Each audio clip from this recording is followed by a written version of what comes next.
Welcome back to Fast Market on the TD Ameritrade Network. I'm Tom White, joined by my co-host Kevin Hinks. But let's bring in our next guest for our cash tag segment, and that's going to be Andy Swan, the co-founder of LikeFolio. Welcome back, Andy. Yeah, nice to be here. All right, so we're talking Crocs. I remember when this stock, basically, they weren't growing at all. You guys had some pretty good data on them before they kind of exploded in 2019 into 2020, and all of last year hitting all-time highs. Are we still seeing consumer sentiment data from LikeFolio that's positive on this company? Can they contain and sustain that momentum that we've seen over the last couple of years? Yeah, I think they can. You mentioned that it's kind of one of those stocks that LikeFolio has become synonymous with because because of that call, and a lot of it was driven by what I would call macro consumer tailwinds. And when we look at those macro consumer tailwinds around shoes, we're really seeing a lot of the same thing, and even an expansion of that. As people come back to work, back into society, comfort has become a real priority for people in their shoes. We're seeing big increases in the amount of demand for clogs, for slip-on sneakers, for dad shoes, and even retro-looking shoes. And that all lines up really well for a company like Crocs, because that's the kind of product really that they make. And, not just that, but I think kind of the secret weapon that may be developing for Crocs right now is this acquisition that they did of Hey Dude shoes. It's a $2.5 billion acquisition, I believe. It just completed earlier this year. But this is a company and a brand that we've seen incredibly robust growth in terms of consumer demand and consumer buzz over the last few years, and especially recently. We think this gives Crocs, a separate brand away from kind of the rubber clog look and more into more of a classic kind of boat shoe type of look. It's a brand that's really taken off, and we think could be a big lever for Crocs moving forward. And then the third point I'll make on this, aside from the macro trends lining up and this acquisition of Hey Dude, which we think is going to be much better than what Wall Street thinks.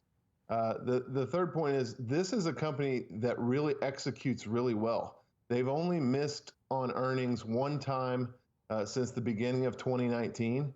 And so this isn't just a trend or a fad type of company. This is a company that actually helps set trends and executes on the bottom line and top line really consistently and really well. So down here in the low 50s on Crocs, this is one example where we can say, we think the analysts that upgraded this company actually got it right. And this is a good time to be looking at Crocs after what's basically a 60-70% haircut from all-time highs.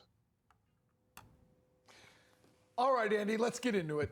All right, here's what we're going to do. We're going to work on what Kevin doesn't like, and we're going to discuss what Kevin really does like, which is this. I hate Crocs. I think they're ugly and hideous. But you know what I like, Andy? Here's the good news. You know what I like? I like money. That's what I really like. And this company, though I despise their shoes, and you'll never see them on. And by the way, I have a history of being like this. I wouldn't allow my children when they were young to have Velcro shoes. They all had to have laces, and because I'm just like that. But here's my thing. Here's what I love about this company. This company is unbelievably cheap in terms of their valuation. They are profitable. They are growing at incredible numbers. First quarter 2022, 44% growth. I mean, this company is growing like a weed, and they got sold off with the rest of the fears when this company is actually firing on all cylinders. So I don't like Crocs from an aesthetic point, but I do love Crocs because this stock is inexpensive. They have a PE right now of 4.6, and they're growing. Here's my question to you, and now I'm not just gonna rant about whether I think they're pretty or not, but here's my thing. Is Hey Dude the link between this company and people like me that like more traditional shoes? Now, the name doesn't light me up very much, but if those shoes are the link to me as a consumer, this is another huge positive for this company. Yeah, I really think you've nailed it there. We've heard and we've seen in our data gathering and insights development, a lot of people have a similar opinion to you, especially those who first saw Crocs when they first came out and were rubber clogs with holes in them and still can't get that out of their mind from a brand perspective. Totally get that. I do think that Hey Dude shoes are that link to consumers like you. You know, the one thing we found is when people put those shoes on, the Hey Dude shoes on, the comfort level is so surprising to them, and so and they're kind of blown away by it that they almost naturally and instantly become repeat buyers, and they have a pretty good direct-to-consumer pipeline. And Crocs has developed that out really well as well. So yes, I do think that Hey Dude brand is filling in a gap for Crocs that otherwise I don't think that they would have been able to fulfill under the general Crocs brand because of exactly what you're talking about.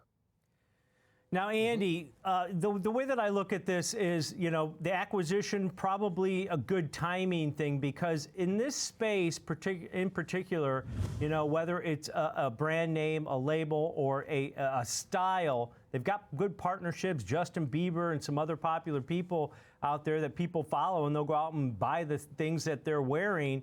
But is that a cautionary tale for investors with this stock that, hey, if Hey Dude doesn't catch on, that it's cyclical, right? Crocs were popular when my kid was 6 years old, right? And then they weren't that popular, and then they came back.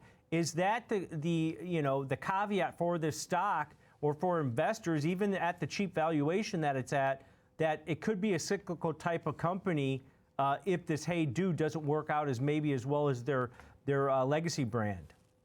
Yeah, you know, you make a good point. I think anytime you're dealing with something of a fad, you know, that's always a concern. But I will say that Crocs has surprised even us in their ability to create the next fad, to create that next influencer moment, and be a little bit more in control of their destiny than some others in the space. And so I think that history of execution from the company gives me a little bit more comfort in an otherwise, you know, pretty cyclical, pretty tough to predict type of market.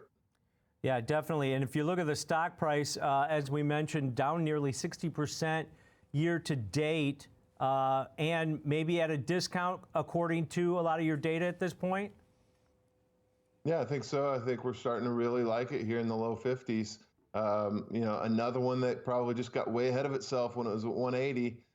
You know, but down here, you've got to take a tough look because it is a profitable company. Supply chain is their biggest problem. Their biggest caveat of this whole discussion is, can they actually produce these shoes at scale and get them to the consumer? But from a consumer demand perspective, LikeFolio data says all systems go on Crocs. All right. Great assessment there of the data by Andy Swan. Appreciate it, Andy. Have a great day. Thanks, you too. All right. That's Andy Swan, co-founder of LikeFolio.